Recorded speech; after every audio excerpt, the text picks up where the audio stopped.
Did you know that professional programmers almost never write the same code twice? There's a secret technique they use that lets them build on existing work instead of starting from scratch every single time. That technique is called inheritance, and by the end of this video, it's going to completely change how you think about writing Python programs. Hey, welcome back. Today, we're diving into one of the most powerful concepts in object-oriented programming, inheritance. We're going to cover what inheritance actually is, how to create child classes in Python, how to override behavior when you need something different, how to use the super function to keep your code clean, and why all of this makes you a dramatically better programmer. Let's get into it. Section 1. What is inheritance? Imagine you're building a game. You have a character in that game. Every character has a name, a health level, and can move around the map. Pretty basic stuff. Now you want to add a warrior character. The warrior has everything a regular character has, but also carries a sword and can attack enemies. Then you want a wizard. Same deal. Everything a character has, plus a magic wand and the ability to cast spells. Without inheritance, you'd write all that shared code, the name, the health, the movement, 3 separate times. That's messy, hard to update, and honestly just exhausting. With inheritance, you write that shared stuff once in a parent class, sometimes called a base class, and then every other class simply inherits from it. The warrior gets all the character stuff automatically, so does the wizard. You only write the unique parts each time. Think of it like a blueprint. You have a master blueprint for a house. A beach house and a mountain cabin both start with that same blueprint, but each one adds its own special features on top. In Python, the parent class is the original blueprint. The child class, sometimes called a subclass, is the version that inherits everything and adds its own touch. Pretty cool, right? But here's the question. What does that actually look like in real Python code? Stay with me. Section 2. Creating a child class in Python. Let's look at the actual syntax. Say we have a parent class called animal. It has an initializer that takes a name and a sound. It also has a method called speak, which prints the animal's name and the sound it makes. Now we want to create a dog class. A dog is an animal, so dog should inherit from animal. In Python, you do that by putting the parent class name inside parentheses right after the child class name. So you write class dog, then in parentheses, animal, then a colon. Just like that, dog inherits everything from animal. Every attribute, every method, the whole package. Now when you create a dog object and call the speak method, it works perfectly, even though you never define speak inside dog. Python looks at the parent class and finds it there automatically. This is called the inheritance chain. When Python can't find something in the child class, it goes up the chain and looks in the parent. If it finds it there, great. If not, it keeps looking higher up. You can even verify this relationship using a built-in function called asInstance. If you ask Python whether your dog object is an instance of animal, it will say yes. Because dog inherits from animal, it's technically both a dog and an animal at the same time. That's powerful. But what happens when the child class needs to behave a little differently from the parent? Here's where things get really interesting.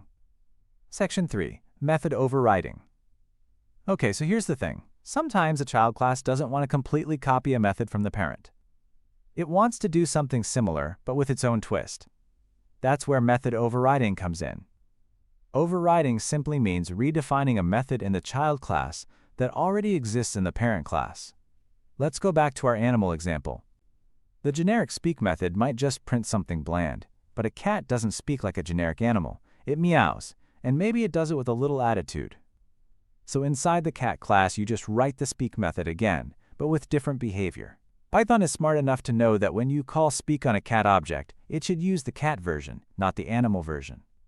The child class version always takes priority over the parent class version. This is the override in action. This is incredibly useful in real projects.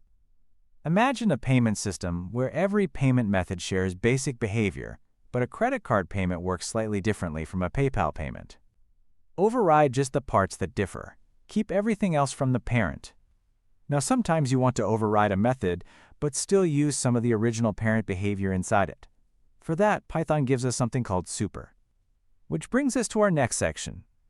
And honestly, once you understand super, you'll wonder how you ever coded without it. Section 4. The super function.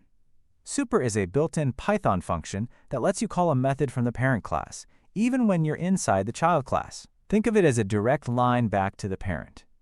The most common place you'll use super is inside the initializer of a child class. Here's why. When a child class has its own init method, it overrides the parent's init. That means the parent's setup code doesn't run automatically anymore. You have to call it manually. Using super followed by .init and the relevant argument solves this perfectly. It runs the parent's initializer first, sets up all the shared attributes, and then you add whatever is specific to the child class. So in our game example, the warrior class calls super in its init to set up the name and health from character, and then adds its own sword attribute right after. Clean, organized, and no repeated code.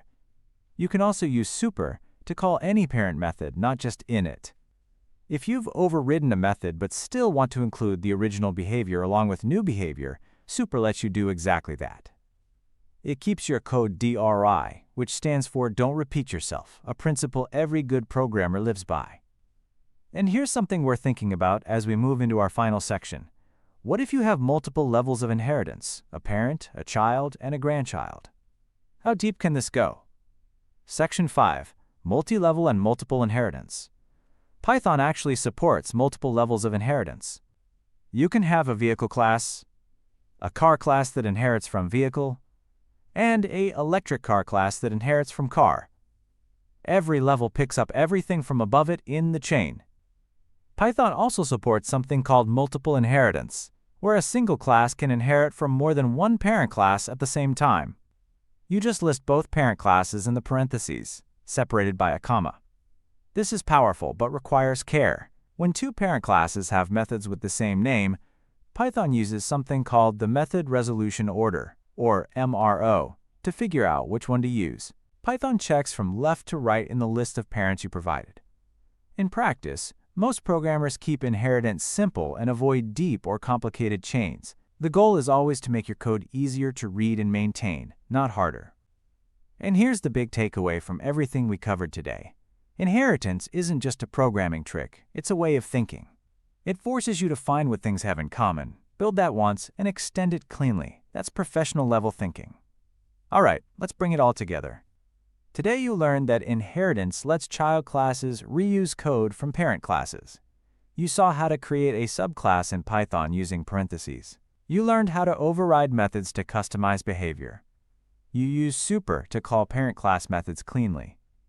And you explored multi-level and multiple inheritance. If you found this helpful, smash that like button. It genuinely helps this channel reach more people who are learning Python. Subscribe so you don't miss the next video, where we're going into polymorphism, which builds directly on everything you just learned today. And drop a comment below with one question you still have about inheritance. I read every single one, and your question might become the next video topic. See you in the next one.